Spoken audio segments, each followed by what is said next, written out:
A Cathedral City man, in the meantime, who was convicted earlier this week of murdering 4 people in Palm Springs 4 years ago, now begins the penalty phase of his trial. The same jury that found Jose Laren Garcia guilty on all counts will now consider whether or not to recommend a death sentence. News Channel 3's Jake Ingracia has more from the Larson Justice Center in Indio.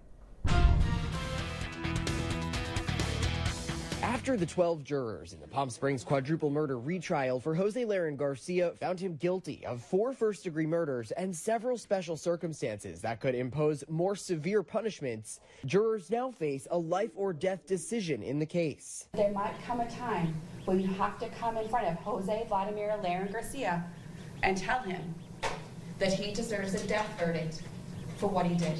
In her opening statement, prosecutor and Deputy District Attorney Samantha Pashow told the jury they'll now contemplate the magnitude of the loss they found Laren Garcia responsible for. Family members of the 4 victims will take the stand and share how they've been impacted. How Carlos Campos Rivera's young daughter will never know her father, or the gaping hole left in Jacob Montgomery's family, an only child and grandson. How Juan Duarte Raya's mother is battling cancer without her son by her side, and how Juliana Garcia's family lost 2 lives that night because she was pregnant. Pashow previewed that the jury will hear about Laren Garcia's behavior in custody, including razor blades discovered in his cell and squaring off with deputies. They'll also hear from his ex-girlfriend about the abuse she says she suffered at his hands. Ladies and gentlemen, we were stunned. Defense attorney John Patrick Dolan bemoaned the jury's guilty verdict, which was reached in under an hour. Just telling you, it was very difficult to accept, and we accept